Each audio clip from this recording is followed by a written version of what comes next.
P. Recording.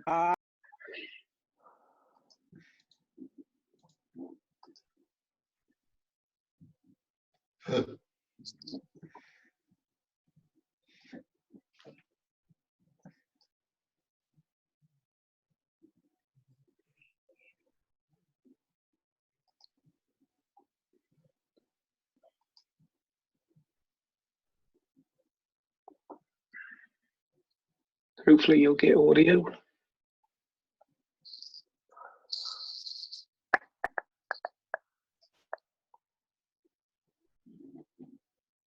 You got audio, guys? No. No. Hang on a minute. Cool, she's a sort. It's a bit of sound. The word.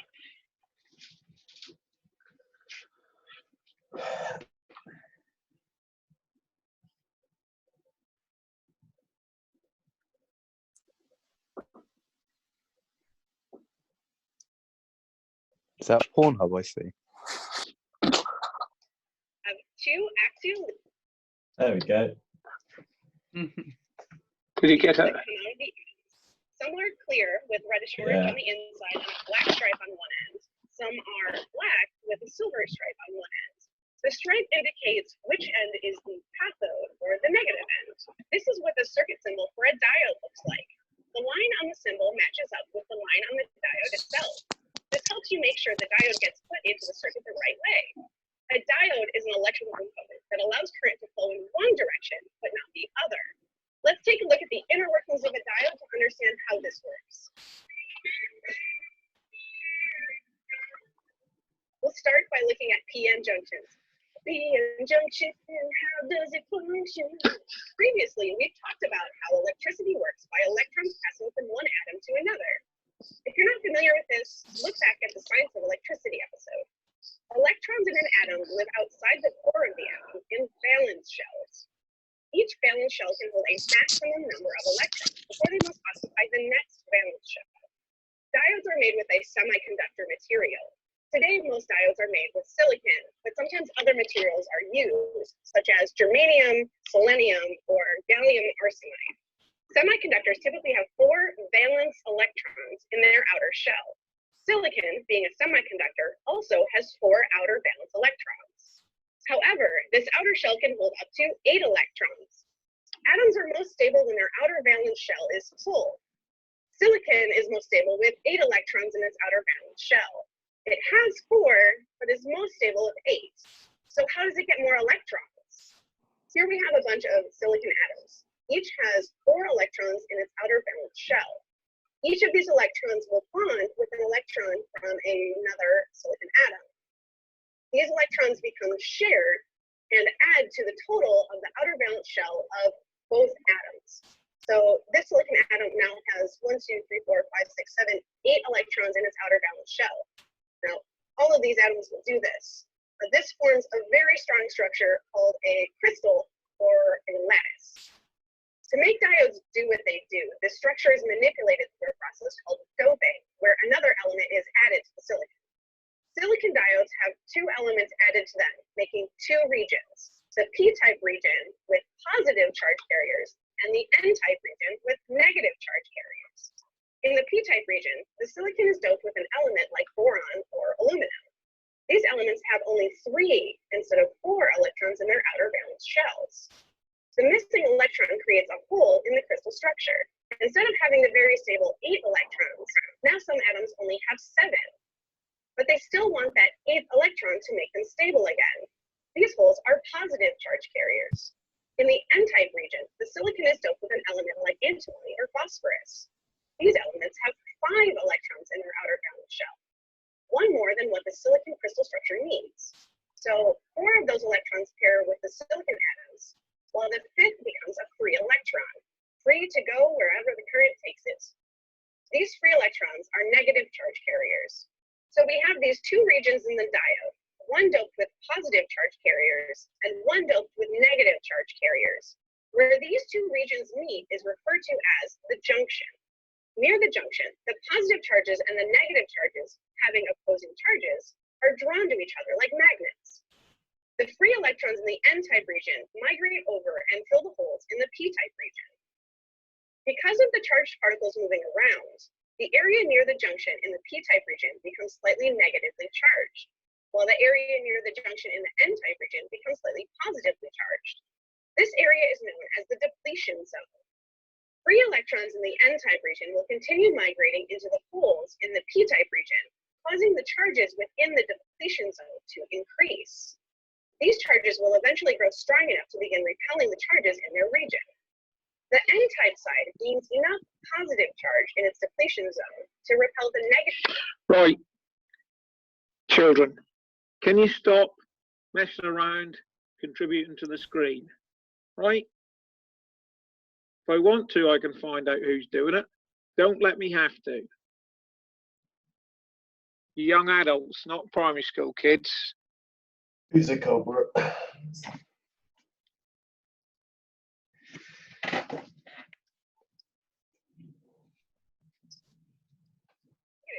to the region. And the same in the p-type side, where the depletion zone gets enough of a negative charge to repel the positive charge in the region. Eventually, the depletion zone becomes charged enough to stop electron migration. In a silicon diode, this happens at around 0.7 volts. Now that we know what's happening inside a diode when it's not connected to anything, let's see what happens when we hook it up to a power supply in the circuit.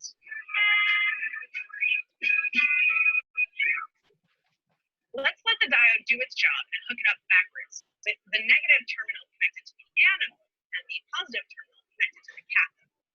Since a diode is meant to only allow current to flow through it in one direction, it should stop electricity flowing through it in this direction. Let's take a look inside the diode to see what's happening. Like when we compared electrical charges to magnets, the opposing charges attract. The atoms in the positively doped p-type region are attracted to the negative charge at the anode. They're drawn together, while the atoms in the negatively doped n-type region are attracted to the positive charge at the cathode, and those are drawn together. The charges in both regions move away from the junction, widening the depletion zone. It's like they're two friends who are mad at each other and stop sharing their snacks at lunchtime. No sharing of electron fruit snacks today. With the charges this far apart, electron flow is impossible. Okay, not completely impossible. There's an exception. Diodes have a breakdown voltage. When connected in reverse bias, if too much voltage is supplied and that voltage gets beyond the breakdown voltage, the diode will actually begin conducting current in the wrong direction. But this usually damages or completely destroys the diode. I said that in a silicon diode, the charge at the depletion zone is around 0.7 volts. This is called the barrier potential or threshold voltage. So to overcome the charge in the depletion zone, we need to supply at least 0.7 volts across the diode. You know that this doesn't work if the diode is connected backwards. So let's see what happens in the diode if it's hooked up the right way. Ooh, bias mode. The negative charge of the cathode pushes more free electrons into the n-type region and further into the depletion zone. Since the depletion zone is gaining negative charge carriers, its positive charge decreases.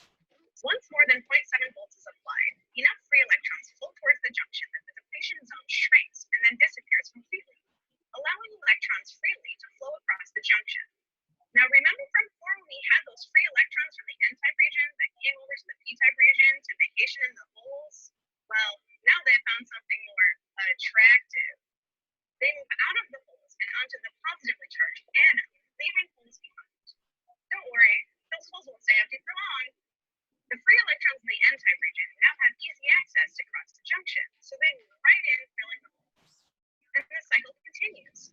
Free electrons from the cathode flow through the n-type region into the holes in the p-type region and onto the anode, around and around in the circuit. Let's talk more about that 0.7 volts. The 0.7 volts required to overcome the depletion zone is also the forward voltage drop. In the circuit, 0.7 volts is lost to heat energy. If the diode was connected to 9 volts, then 0.7 volts would be lost, leaving 8.3 volts available to do whatever it is you're trying to do. Now, not all diodes have a p-n junction, and some diodes even let electricity flow through them backwards. We'll talk more about these types of diodes and more in a future episode. Now, there's never enough time for me to cover all of the information I'd like to share with you, but hopefully you now have a basic understanding understanding of why diodes work. If you have a project that revolves around diodes, I'd love to hear about it. Please post about it on the Element 14 community on element14.com/the learning circuit. Happy learning.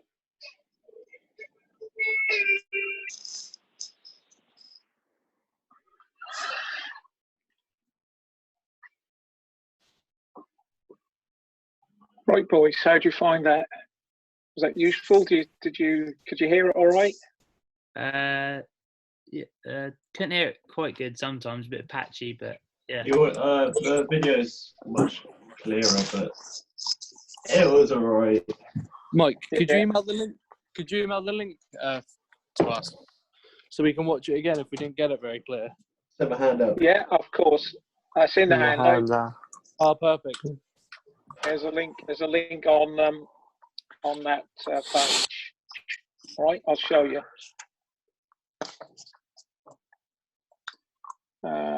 Share content screen. There you go. It's in the group Zoom group chat, mate.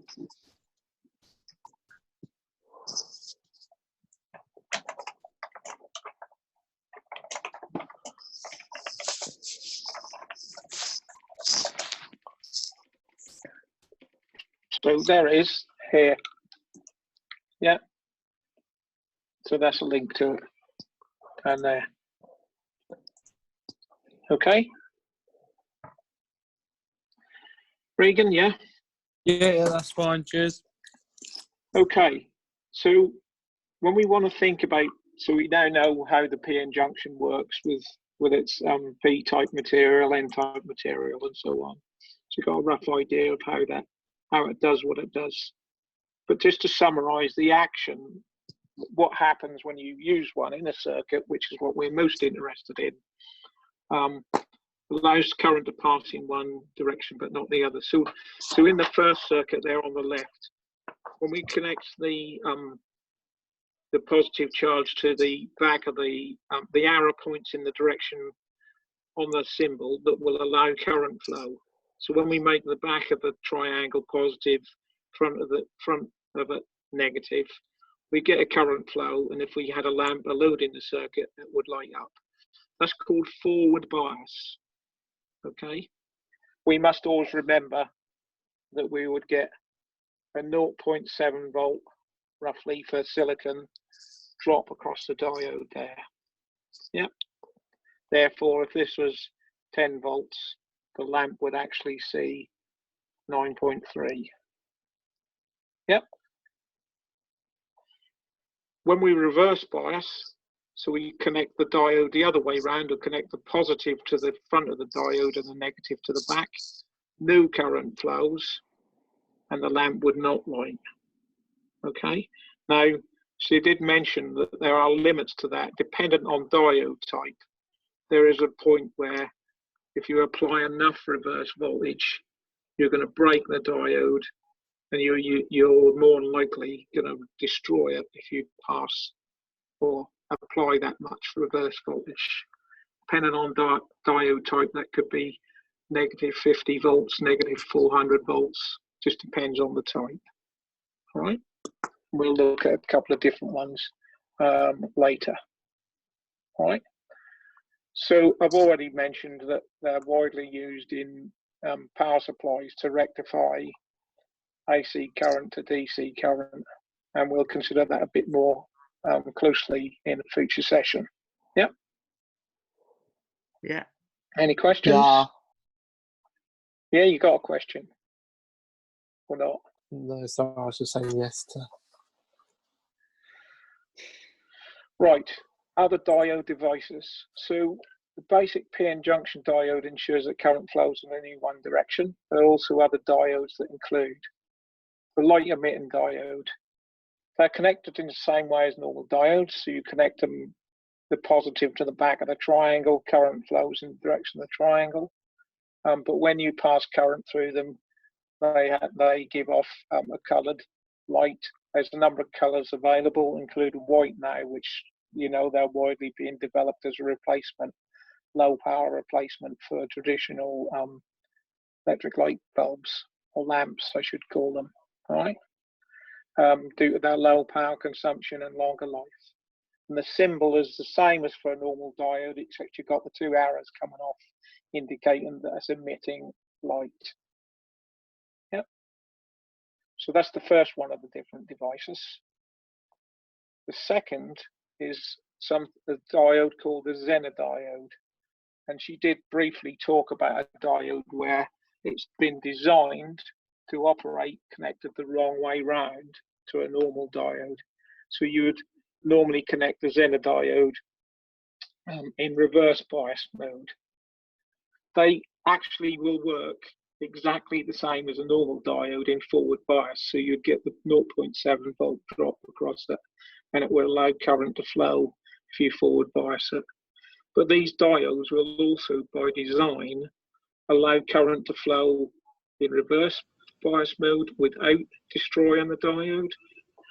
You buy one that has a specific voltage that allows current to flow in a reverse direction. So, for example, if you buy a 12 volt Zener diode, you reverse bias it. When that reverse voltage hits 12 volts, it will start to conduct in a reverse direction. Okay, and if we look at the next page, there describes why it would do that. So if you look at the diagram on the right hand side, that shows what happens. So this, in this direction here, just going to get a different color, blue. In this direction here, we're positive voltage, we're forward biasing. Here we are negative bias. So if we forward bias by 0.7 volt, the Zener diode would conduct like any other diode. But this special diode, when we reach 12 volts negative voltage, we start to conduct down here. Yeah, and that's by design. So the way that's used, and this is a very simple explanation, you must bear in mind that in a proper circuit there would be more components to help set this up so the current was limited suitably. If we've got a Zener diode connected in parallel with a 12 volt power supply, we've got a load, okay? There's 12 volts being supplied to that load.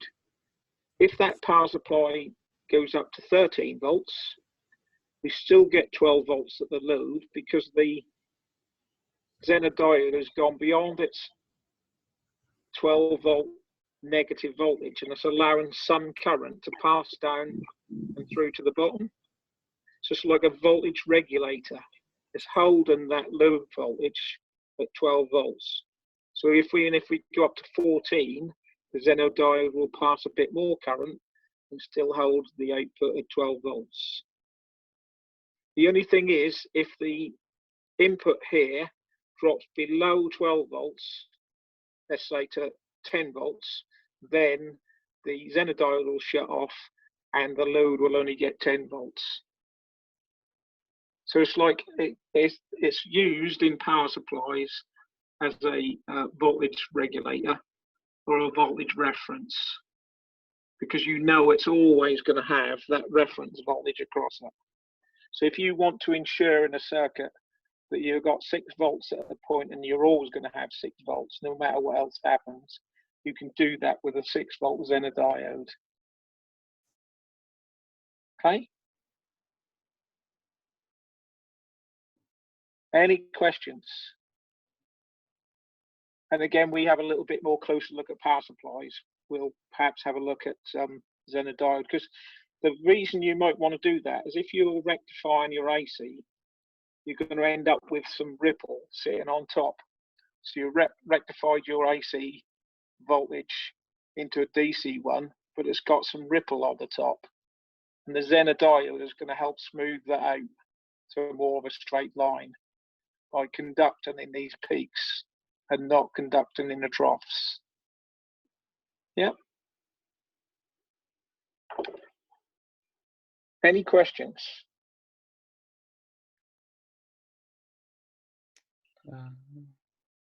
Right. So, what I've done there with the basic diode has kind of shown you what I'm looking for in this exercise in terms of the level of the action of the device, what it does in a circuit. All right. I'm gonna, like I said, I'm gonna split you into groups so that you can go away and look at one of these three other semiconductor devices. I want to know how they work in a circuit, what action they do. The action of the diode is that it allows current to pass in one direction, not the other. But these are slightly more complex devices than the ordinary diode. So, right, let's have a look. Let's unshare this a minute.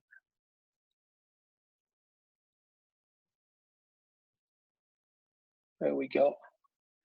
We got 1, 2. How many people we got? 1, 2, 3, 4, 5, 6, 7. Right. If I can have Macaulay and Connor, yeah. Yeah, Can you boy. two have a look at the bipolar junction transistor? Yeah. Yeah. Concentrate on finding out a little bit about how it can be used as a switch and connected in as an amplifier in common emitter mode. I don't want you to go too complicated. All right. I don't know if you want to put a little 3 or 4 page PowerPoint thing together or something like that. I think it's probably the best way. All right. So that's Connor and Macaulay. Dom and Logan and Jake, can you have a look at the field effect transistor? Now I'll look at whatever you want me to. Right, there's 2 different types, essentially. There's JFETs, or junction FETs, and there's MOSFETs, MOF. But what I want to know is the basic action, how they work. I do the MOSFETs. Not the PN junction detail, the action, all right? And then who's left? Regan and Taylor, wherever he is. There he is up the top there. Regan and Taylor, can you have a look at the operational amplifier? Yeah. Okay. All right. Should we go in a separate room or should we? Well, what I would suggest is if I give you till 1:45, and then I'll open up a room. So I'll open up a new room about 22. Yeah. All right. Then we'll So go what do you want us to do again? Weren't you listening, Taylor? I was.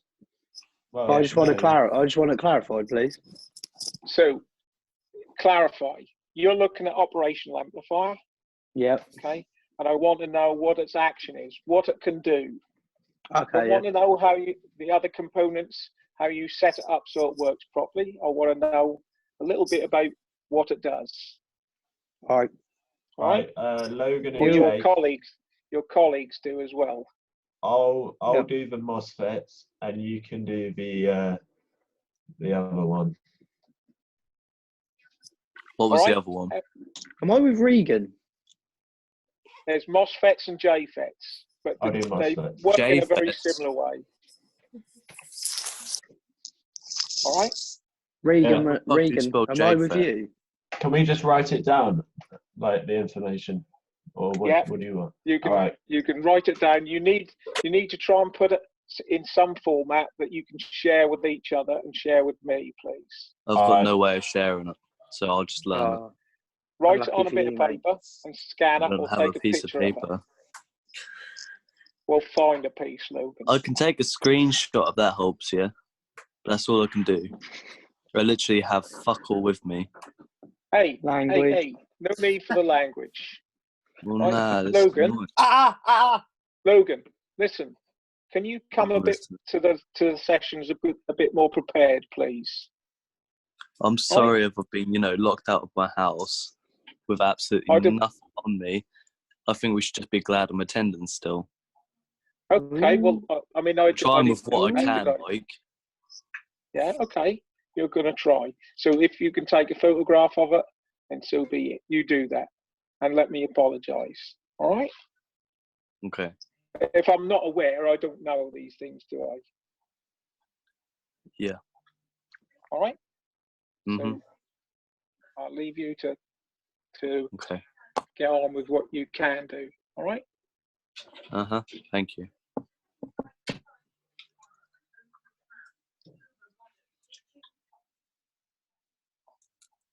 Ah, Connor. where's Regan? Yeah.